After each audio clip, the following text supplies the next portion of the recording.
मनीष कुमार अखंड भारत की आवाज चैनल पर आप लोगों का स्वागत है। और अभी आप लाइव तस्वीरों में एक माँ है और एक उसका बेटा है। और मामला मैं आप लोगों को बता दूं, लगभग 1.5 से 2 महीने पहले जुलाई के महीने में जो ये युवक खड़ा है, इसके भाई का एक्सीडेंट हो जाता है, जो इनको सूचना मिलती है और परिवार वाले हत्या का आशंका जता रहे हैं। और जो पुलिस प्रशासन है वो जो इनके भाई की एक्सीडेंट में मौत बताकर इनको बॉडी सौंप दी जाती है। और क्या कुछ पूरा मामला होता है, किस प्रकार से वो एक्सीडेंट का रूप दिया जाता है, इनको कैसे सूचना मिलती है, किसके साथ इसका भाई गया था, वो सारी चीजें हम जान लेंगे। और सबसे पहले हम जानेंगे कौन से गांव का, कहाँ का ये मामला है।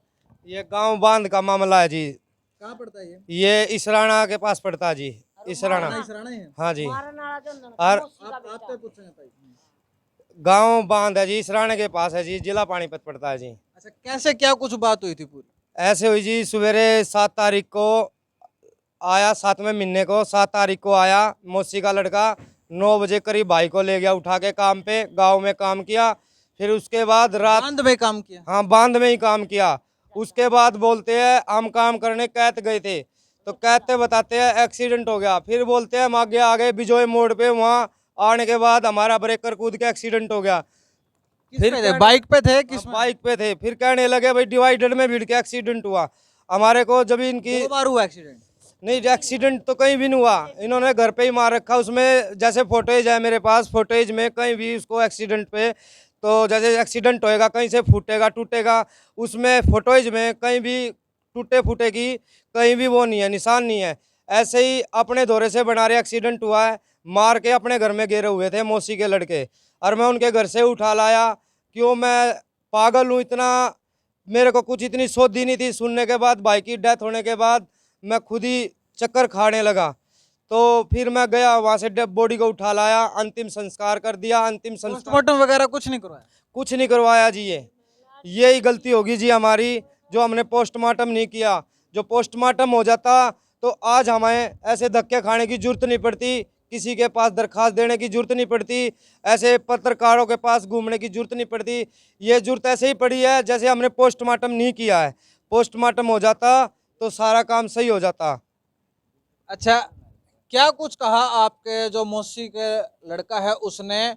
और कोई कहा सुनी हुई थी आपके भाई की कि किसी ने, जैसे अभी आप आरोप लगा रहे हो कि उसने मरवाया है, मारा है, तो किसी ने किसी बात को लेके तो मारा होगा या मरवाया होगा? महाराज जी उसके साथ काम करता था, उसको उसने पैसे लेने थे अपने, कई सालों के पैसे बचे। कितने पैसे थे? ये तो हमारे को पता नहीं कितने पैसे थे, पर कई सालों के पैसे थे उसके अंदर।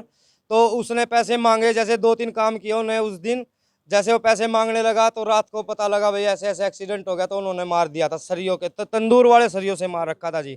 एक सरिया यहाँ लगा हुआ था, एक सरिया आपने देखा था? हाँ देखा था जी, एक सरिया यहाँ लगा हुआ था, अड़ोसी पड़ोसियों ने भी देख रखा है जी हमारे। और एक इधर लगा हुआ था, एक इधर पंजे में लगा हुआ था, 4 सरिये लगे हुए थे। जब ऐसे मौसी के लड़के से पूछा भाई इसको सरिये कैसे लगे, वो बोल रहा भाई वो पकड़ के बैठा था तो उसको लग गए। अब उसमें मैं क्या बताऊं, एक्सीडेंट होने में जब वो पड़ा, जब उसको कैसे लगे कैसे नहीं लगे, पर बाकी वो पकड़ के बैठा था, उसको जब सरिये लगे वो ऐसे बोला। अच्छा, जब इस प्रकार की कोई घटना होती है तो पुलिस के पास जरूर शिकायत जाती है, तो आप लोगों ने शिकायत भी दी होगी पुलिस में। पुलिस का क्या कुछ रवैया रहा है इस पर? पुलिस कोई कार्रवाई नहीं कर रही है। पुलिस को तो हमने पहले जाके दी है दरखास्त 2 सटार वाले को, 2 सटार वाले क्या ने, नाम है उसका? रविंदर नाम है वो, हाँ रविंदर नाम है जी, 2 सटार वाले का। उसको मैंने दी दरखास्त, तो उसने दरखास्त लिखने के बाद बोला बैठ जाओ भाई तुम।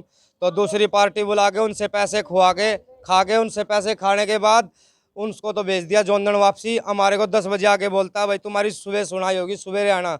जैसे हम सवेरे जाते हैं, सवेरे जाते ही SHO अपनी गवाही दे के हमारा पेटा भर देता है और बोलता है NC हॉस्पिटल के अंदर ही ने ट्रीटमेंट करवाया है, आप जाके देखो। हम जैसे हॉस्पिटल में जाते हैं वो अंदर बढ़ते तो है, ट्रीटमेंट कुछ नहीं करवाया उन्होंने। हम जाके दोबारा SHO साहब को ये वीडियो दिखाते हैं NC हॉस्पिटल की, तो वो बोलता है हमारे को दोबारा दरखास्त लिख के दो। हमने दोबारा SHO साहब को में क्या कुछ लिखा था? दरखास्त में भी यही लिखा था जी कि मौसी के लड़के ने भाई मार दिया जी। मारने वाले उस टाइम तो वो बता रहा है, ले जाने वाला तो एक जना था। हॉस्पिटल में 3 लड़के मौसी के और एक पोता, 4 जने हॉस्पिटल में थे। हॉस्पिटल से हमारा गांव 20 कदम पहले पड़ता है, उनका गांव 20 कदम दूर पड़ता है। तो वो अपने गांव में मरे और कोई रात को अपने घर ही ले गए सीधे। 20 कदम या 20 किलोमीटर? 20 कदम जी। जैसे हमारा पड़ता है इसराने से 4 किलोमीटर दूर पड़ेगा जी, और उनका पड़ेगा ऐसे लगा लो जैसे एनसी हॉस्पिटल से 4 से थोड़ा ज़्यादा हो जाएगा जी, बस 20 कदम और ज़्यादा, 4 से इतना पड़ता है जी। वो हमारे घर पे ही नहीं लेके आए, मरेड़ को भी अपने घर पे ही लेके चले गए। अच्छा, फिर क्या बोला आपको? हमारे को तो एक्सीडेंट केस बता रहे हैं, पर एक्सीडेंट हुआ होता तो उसको भी साथ में चोट आती ना, जो दूसरा था उसको कोई चोट नहीं। एक बारी तो बोल दिया भाई इसके फेफड़े टूट गए अंदर से, ये हैंडल घुस गया इधर। और जब आगे जब हम देखते हैं वो बोलते हैं हम इसको उधर ले जाते हैं खान पर चेकअप के लिए, इनका फेफड़ा टूटा हुआ है अंदर की हड्डी। तो वे जाते हैं खान पर, तो मैं भी उनके साथ खान पर पीछे पीछे चला जाता हूँ बाइक से, और वहाँ जाके देखता हूँ, पता पूछताछ करता हूँ हॉस्पिटल में। तो हॉस्पिटल में उन्होंने कोई भी कार्रवाई अपनी नहीं करवाई है, ना कोई ट्रीटमेंट अपना करवाया है, क्योंकि उनको कोई चोट ही नहीं थी। अगर उनको कोई चोट होती तो वो अपना ट्रीटमेंट करवाते, कोई पर्ची बनाते। उनके पास अभी भी नहीं तो कोई पर्ची है, नहीं कोई ट्रीटमेंट का कोई सबूत है। उन्होंने ही मेरे भाई को मारा है। अच्छा, जो अभी आपने बोला कि पुलिस आपकी कार्रवाई नहीं कर रही है, नहीं कर रही। तो इसके बाद जैसे जो थाने के बाद जो पानीपत के एसपी हैं उनसे, या पंचकुला अधिकारी बैठते हैं उनसे एप्लीकेशन शिकायतें वगैरह भी देते हैं वो की? हाँ जी, मैंने भेज रखी है, 6 दरखास्तें भेजी थी। एक पंचकुला गई है जी, एक चंडीगढ़ गई है जी, एक करनाल गई है, और एक इधर अपना पानीपत में रह गई, एक इसराना गई है, एक और गई है जी। 6 दरखास्तों के पास मेरी चिट है, मेरे पास 6 दरखास्तों की ऐसे कैसे, उनका कोई सुनाई नहीं हुई जी। जैसे कि कोई सुनाई होती है तो पहले रविंदर से पूछते हैं भाई कैसे क्या केस है उसका, तो रविंदर बोल देता भाई ऐसे ऐसे मौसी का लड़का ये साथ में काम करते थे और उसका एक्सीडेंट हो गया है। वो एक्सीडेंट केस बना रहे हैं और मार रखा मौसी के लड़कों ने। एक्सीडेंट में बाइक भी टूटती है, शरीर पे भी चोटें आती हैं। नहीं, कुछ भी नहीं। जब आपके भाई को आपको सौंपा गया, जो बॉडी सौंपी गई, हाँ, तो चोटें वगैरह आई हुई थी कुछ कहीं? नहीं थी। इधर बस एक इधर से छोटी खरोच सी इतनी, ये एक हाथ लाल हुआ था बस, जैसे सूज के लाल हुआ था, लीला हुआ था। वो एक हाथ से पीटा हुआ था इधर से, और इधर से थोड़ी सी खरोच थी, ज्यादा खरोच नहीं थी। और कहीं खरोच नहीं थी, सर पे, पाँव पे, हाथ पे। और जो साथ में मौसी का लड़का था उसको कहीं भी खरोच नहीं थी, ना हाथ पे, ना पाँव पे, ना सर पे, ना कहीं। वो ऐसे कैसे सो का सो था। हमारे गए, हम जैसे लाश लेने गए वहाँ जैसे हम पहुंचे, वहाँ फंड करने लगा, ऐसे ऐसे मुंह में सांस ले लेके ऐसे फलाने लगा जैसे अब इसकी जान निकलेगी।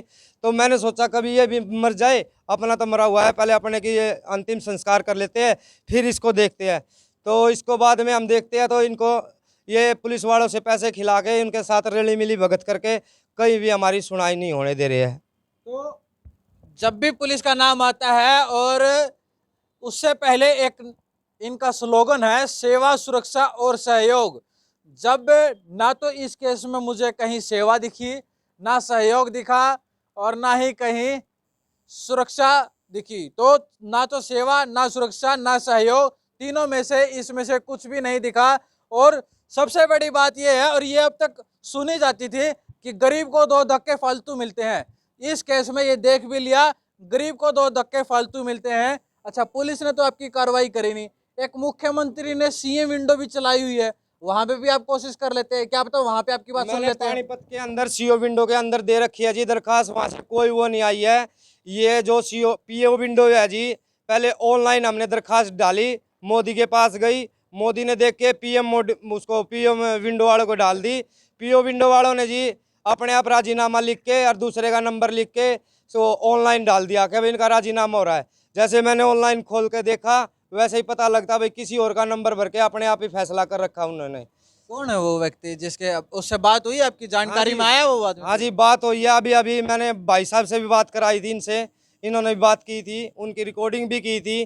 तो उन्होंने बताया था, मैं एसपी के पास गया था, एसपी के मैं बोलने लगा भाई मैं पीओ विंडो वालों की दरखास्त दूंगा, ऐसे ऐसे मेरा झूठा नंबर दे रखा है ऐसे दरखास्त में, तो मैं उनकी दरखास्त दूंगा अभी पीओ विंडो वालों की। फिर एसपी साहब वे बोलते हैं कि भाई तेरे को कोई टेंशन नहीं है, ऐसे ऐसे तेरा नंबर आया है, कोई तेरे को कोई हाथ नहीं आया। जो सबसे बड़ी बात यह है कि सीएम विंडो, जो कि हरियाणा के मुख्यमंत्री द्वारा सीएम विंडो चलाई जाती है, वहां पे तो कोई उसका एक्शन नहीं दिखता है। लेकिन पीओ विंडो, जो कि प्रधानमंत्री के द्वारा एक विंडो चलाई जाती है, जहां पर लोगों को न्याय मिलने की एक उम्मीद होती है, वहां से रिप्लाई तो आता है लेकिन गलत व्यक्ति का नंबर डाला जाता है, मिसअंडरस्टैंडिंग क्रिएट की जाती है। लेकिन सफल ये इसलिए रहे, इन्होंने वेरीफाई किया, जांच पड़ताल की कि ताकि उस बंदे से संपर्क तो किया जा सके जिस बंदे ने जो प्रधानमंत्री की जो विंडो होती है पीओ विंडो, वहां पर वो उससे संपर्क साझा करें और बातचीत पूरी बातचीत पता करें कि आखिरकार कैसे वो मामला समझौते में हुआ है। तो अभी जो जो लड़का है उसकी माँ है हमारे साथ, अभी भाई से बातचीत की है। अच्छा आंटी जी, क्या कुछ पूरी बातचीत हुई थी?